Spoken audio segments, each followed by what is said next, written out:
J'espère que vous allez bien, j'espère que vous vous portez bien. J'avoue qu'aujourd'hui je suis un peu malade, fatigué, des problèmes d'estomac et des maux de tête un peu très durs m'ont empêché de commencer cette journée plus tôt que d'habitude.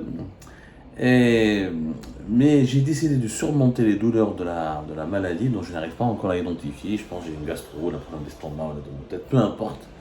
Je ne vais pas vous emmerder avec mes soucis de santé personnelle, mais je voulais absolument réagir avec une mise au point concernant l'émission qui a été diffusée hier, et vous avez été très nombreuses et nombreux à réagir, vous continuez à réagir, c'est l'une des émissions qui a le plus cartonné, déjà pratiquement plus de 600 commentaires, rien que sur notre chaîne YouTube, je ne parle pas sur les autres plateformes, Facebook, Instagram et ailleurs. Il s'agit d'une émission que nous avions dédiée pour dénoncer la récupération politique honteuse par les autorités algériennes du drame qui secoue en ce moment la France depuis le 27 juin dernier, le drame de l'assassinat, de la bavure policière à Nanterre, dans la banlieue parisienne, du jeune Naël, un jeune Français d'origine algérienne. Hier, vous avez été très nombreuses et nombreux à suivre notre coup de gueule, notre analyse, et lorsque nous avions expliqué que l'Algérie, l'État algérien en tout cas, a violé ses propres règles de respect de la non-ingérence dans les affaires internes des autres pays étrangers, et qu'il a violé la souveraineté nationale de la France, et qui s'est permis de se mêler de certaines affaires qui ne le concernent pas, et je parle du gouvernement algérien en l'occurrence. Beaucoup d'entre vous nous ont compris, d'autres nous ont critiqués, d'autres n'ont même pas eu la peine de bien écouter nos propos et d'analyser bien nos propos avant de nous assigner quelques jugements. Une mise au point s'impose. Parce qu'à chaque fois, on nous fait toujours le même reproche, on nous accuse de toujours véhiculer un discours négatif, un discours diabolisant, ou là un discours dur à l'encontre de l'Algérie, de ses autorités, ou là un discours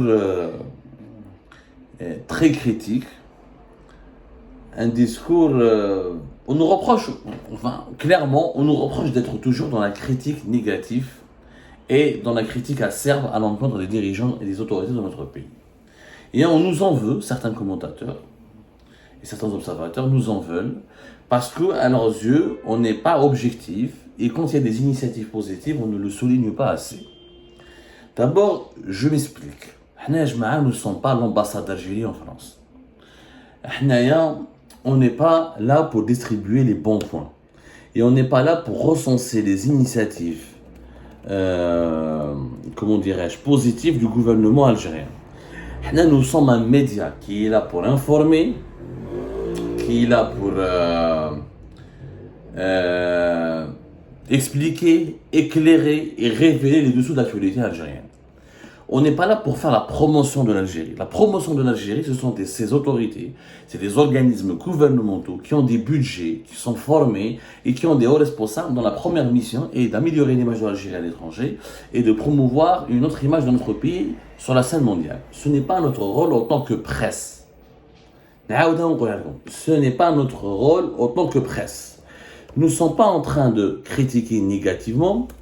On est en train de rapporter des vérités qui sont gênantes, voilà, et qui sont sévères. Et c'est vrai que nous utilisons souvent un ton dépréciateur. C'est-à-dire que... Et pourtant, on n'est pas dans la polémique. On est dans la sévérité, mais on n'est pas dans la polémique. Un média n'est pas là pour distribuer des bons points. Il est là pour rapporter des infos. Maintenant, pour celles et ceux qui estiment qu'Algérie ne rapporte pas suffisamment de bonnes informations, je vous défie, envoyez-moi des bonnes informations sur la situation actuelle de notre pays et dites-moi pourquoi vous estimez que c'est une bonne information, je la diffuse aujourd'hui. Parce que quand on voit le bilan actuel de la nouvelle Algérie depuis l'arrivée d'Al-Majid Tebboune au pouvoir en décembre 2019, notre pays a régressé sur tous les plans, économique, social, politique. Ni droits de l'homme, ni libertés individuelles sont respectées, ni l'Algérie est condamnée plusieurs fois par le Conseil des droits de l'homme de l'ONU, épinglée par plusieurs fois par les rapporteurs spéciaux auprès du Conseil des droits de l'homme de l'ONU. Ou à l'appel comme sur le plan politique, nous n'avons jamais vécu une période aussi autoritaire et aussi sinistre pour les libertés publiques individuelles que depuis 2019, notamment depuis 2020, là où la politique arbitraire du régime algérien a été généralisée.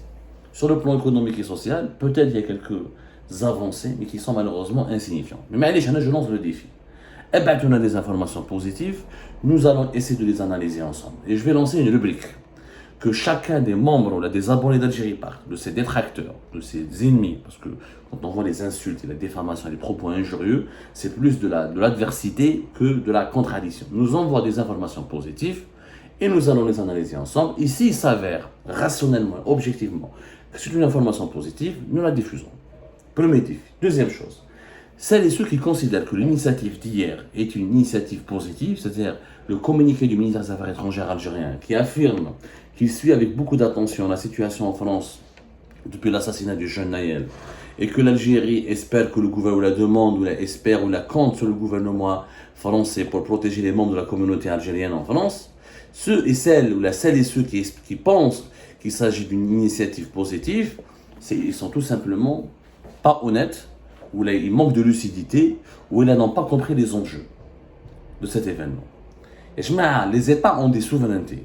Quand un événement se déroule sur le territoire national d'un État, délimité par des frontières, et lorsque cet événement n'a pas une portée internationale, une bavure policière, un racisme de la part de quelques policiers, ou il y a des problématiques d'intégration de certains Français d'origine étrangère, ou il y a des problèmes de violence policière, ça ne concerne que l'État où se déroulent ces événements. Ils n'ont pas de portée internationale. Et la règle de la souveraineté veut que, comme l'Algérie n'accepte pas que les États étrangers la critiquent ou la se mêlent ou la s'ingèrent dans ses affaires internes concernant le respect des droits de l'homme, il serait quand même plus exemple de faire preuve d'exemplarité et que l'Algérie applique elle-même cette politique-là. Maintenant, je parle quand les États se mêlent. C'est le ministère algérien des Affaires étrangères qui, à quelque part, s'est ingéré dans les affaires internes de la France. Si c'est une ONG algérienne, ou là un média algérien, ou là un député algérien, ou là une personnalité politique qui n'occupe pas une fonction officielle au sein de l'État, ce n'est pas un problème. La France, elle est critiquable. Elle n'est pas parfaite, elle a plein de problèmes en France, elle est totalement critiquable. D'ailleurs, même l'ONU. L'ONU, ce n'est pas un État. Quand l'ONU aujourd'hui, elle a demandé, l'Organisation des Nations Unies, a demandé à la France de se pencher sérieusement sur les problèmes du racisme au sein des forces de police en France. Quand l'ONU, le Conseil des droits de l'homme, où il y a des rapporteurs spéciaux, où il y a des groupes de travail du Conseil des droits de l'homme de l'ONU, où il y a quand le Haut Commissariat en charge de la défense et de la promotion des droits de l'homme de l'ONU critique un pays, là on n'est pas dans l'ingérence, parce que c'est leur rôle. Il y a des pactes internationaux, il y a des lois, il y a un droit international, il y a des conventions internationales que les États se doivent de respecter pour que l'humanité puisse rassurer le vivre ensemble et qu'on puisse assurer la paix sur la planète. Mais quand un État souverain commente, ou la semelle, ou la s'ingère, ou la part d'un événement qui concerne un autre État souverain, et qui n'est pas un événement qui concerne les relations bilatérales entre ces deux États, là nous sommes dans l'ingérence et dans la violation de la souveraineté. Je te fais de la manière la plus pédagogique.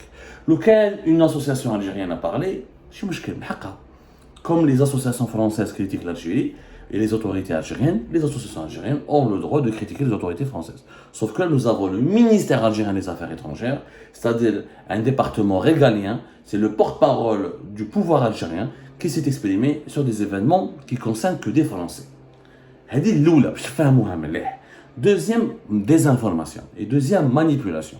Sur les réseaux sociaux, une certaine presse algérienne, liée au régime algérien, veut faire croire aux Algériennes et aux Algériens que cet événement concerne l'Algérie parce que Naël, elle est d'origine algérienne. Être d'origine algérienne ne signifie pas que l'Algérie elle est mêlée ou elle est concernée par cet événement qui est malheureux. Il y a plein de Français qui sont d'origine étrangère et qui ont des problèmes avec les autorités françaises.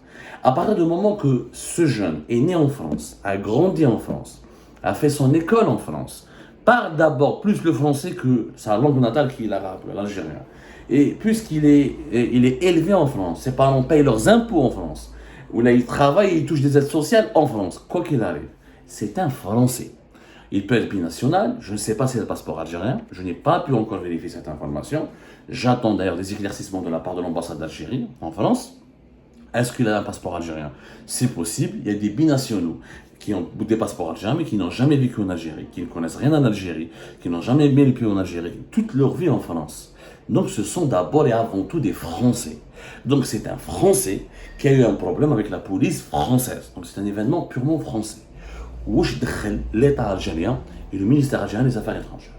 C'est comme si, demain, la France va commenter des événements de bavure policière et militaire en Algérie qui impliquent des citoyens qui ont la double nationalité ou qui ont l'un de leurs parents qui a vécu en France ou là qui a été éparpillé en France. On sera, dans ce cas de figure, toujours dans la violation des droits de l'homme et dans la violation de la souveraineté nationale des États. Maintenant, si c'était un Algérien, c'est-à-dire qu'il n'a pas vécu en France, qui n'a que les papiers algériens, et qu'il est né en Algérie, qui est venu grandir, il a grandi en France, ou a une nationalité française, oui, c'est un ressortissant algérien. Ce n'est pas le cas de Naël. Naël a fait Nanterre, il a grandi à Nanterre, il a fait des écoles à Nanterre, il est né en France, et il est français. C'est un français d'origine maghrébine, d'origine algérienne, mais c'est un français. Deuxièmement, certains de nos détracteurs, de nos ennemis, parce qu'ils se bouffent, ils disent qu'Alain Abdel Samad ne critique pas la France, et pourquoi Algérie part ne critique pas la France. Je suis algérien, on s'appelle Algérie part, les dessous de l'actualité algérienne. Notre objectif, notre travail et notre mission est d'informer sur l'Algérie. Moi je ne m'appelle pas France Part, je ne suis pas Mediapart, je ne suis pas François, je ne suis pas BFM. La France, elle a ses intellectuels, elle a ses médias, elle a ses opposants, elle a ses députés. Oui, d'ailleurs, il y a des libertés publiques et individuelles qui sont respectées en France. D'ailleurs, le policier Hadak, il a été incarcéré juste 2 jours après, il est en prison. Donc, c'est comme la justice française, elle a frappé très fort. Il a été mis en prison. La France a ses propres, a sa presse, a ses intellectuels. Oui, il y a كما نقولوا بالعربية أهل اللغة وأهل المهنة. فرنسا عندها النخب تاعها. وما يتكلموا على الشأن الفرنسي، أنا نتكلم على الشأن الجزائري. باش نفهموا مليح أنا je ne suis pas français, je ne le serai jamais, je n'ai pas envie de l'être et jamais l'idée de demander la nationalité française ne m'a traversé l'esprit. Moi je suis ici un réfugié politique en France. واش معناتها؟ معناتها il y a une convention internationale de Genève, la protection des réfugiés qui sont persécutés pour des raisons, pour leurs opinions politiques ou leurs orientations religieuses. Et la France a respecté une convention internationale qui a été signée en 1953, si je ne me trompe pas, comme beaucoup de pays occidentaux, comme beaucoup de pays à travers le monde. L'Algérie elle-même, des fois, elle signe ces conventions, mais donc, je suis qu'un invité, je ne suis qu'un invité, ni plus, la convention de 1951.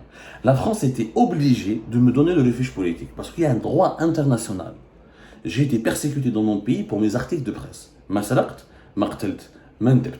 J'ai fait des articles et je suis condamné à mort depuis octobre 2022 pour mes articles et mes prises de position dans mes articles et mes enquêtes sur la corruption et les malversations financières.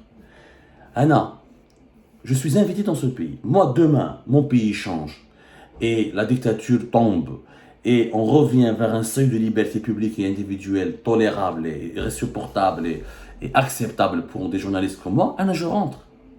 Anna, je rentre le bled. Éternellement et je resterai jamais éternellement en France. Mon objectif à moi, c'est d'œuvrer pour le changement en Algérie et pour rentrer en Algérie à travers le journalisme indépendant, l'information indépendante de qualité qui permet à l'opinion publique d'être bien éclairée et ensuite de militer elle-même pour des grands combats nobles dans son propre pays. Donc je ne suis pas français. Mais les événements en France. Deuxièmement, je viens d'un pays qui ne peut pas donner des exemples à la France. Si j'étais suédois, ou la Suisse, ou la Danois, ou la Norvège, qui sont des grandes démocraties en Europe et qui sont certainement meilleures que la situation démocratique de ces pays-là est nettement meilleure que la situation démocratique en France. Si j'étais suédois, danois, allemand, là, je peux donner des leçons de morale aux Français. Là, je suis algérien. Les Algériens et les Algériennes, depuis hier, ils condamnent la France, ils condamnent le racisme des policiers français, etc. Ils se mêlent, ils donnent des avis sur la France.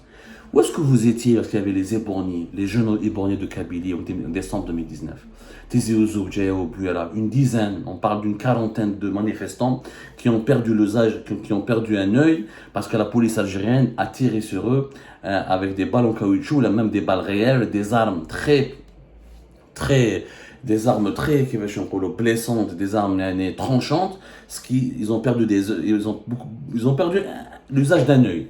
On les appelle les éborgnés de Kabylie. Certains étaient transférés à l'étranger pour se soigner, d'autres on leur a fait des collectes d'argent pour qu'ils partent se soigner ici en France ou là en Espagne, et d'autres Moussakens ont été totalement oubliés, abandonnés, et personne, ils sont devenus éborgnés, ils ont perdu un œil sans que personne ne pense à venir à leur secours ou là ne pense à se solidariser avec eux. Où comptent les Algériens et les Algériens?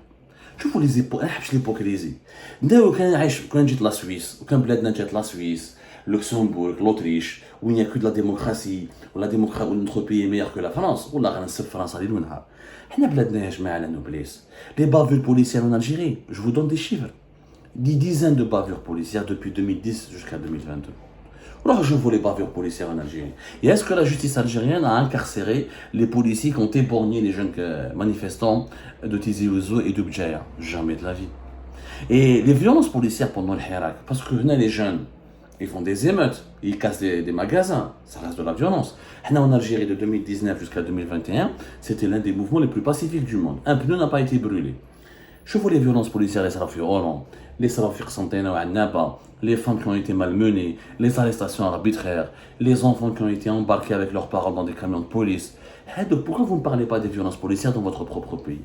Les bavures militaires, les bavures militaires notamment en Kabylie, parce que malheureusement, c'est pas pour la belle régime, les gens ne vont pas apprécier ce que je vais dire, mais le régime algérien a tendance à localiser certains de ces problèmes, à exporter beaucoup de problèmes en Kabylie, alors que dans d'autres régions, il n'y a pas autant de problèmes. Mais c'est moi je suis dans le sujet. Les bavures militaires de 2010, avant même, jusqu'à 2020, les barrages où des militaires et des gendarmes ont tiré aveuglement sur des citoyens, des femmes et des hommes. Je vous les chiffres. Et pas de chiffres officiels, bien sûr, parce que l'État algérien ne communique jamais. Il ne communique jamais. Je vois les ONG internationales, même les défenseurs des droits de l'homme en Algérie, les anciens membres de la Ligue algérienne de défense des droits de l'homme, tous leurs comptes rendus, tous les procès, toutes les affaires et les scandales qui ont éclaté en Algérie lorsque il y a eu des violences policières et des violences commises par des agents dépositaires de l'ordre public, des militaires ou des gendarmes. Je vois aussi les émeutes à Gherdaya, je vois que les Mozambiques ont été réprimés. Gherdaya de 2010 à 2020 jusqu'à 2020, il y a eu beaucoup d'émeutes. Je vois ça fait Gherdaya en 2014 ou ça fait Gherdaya en 2015. Il y a toute une littérature, il y a énormément de faits et de problèmes dans notre propre pays. Donc je laisse tomber mes problèmes de mon pays, je m'implique dans les problèmes de la France. Je ne suis pas français. Je me bats pour l'Algérie. Nous, on se bat. Et le journalisme engagé indépendant est un combat. L'Algérie avant tout, l'Algérie d'abord. Le jour, notre pays sera une démocratie, où les policiers et les militaires sont incarcérés pour l'avoir torturé, pour l'avoir violenté, les citoyens lambda. Lorsque les droits de l'homme seront respectés, promus et conservés en Algérie, ce jour-là, je vais attaquer la France, je vais donner des leçons de morale aux Français.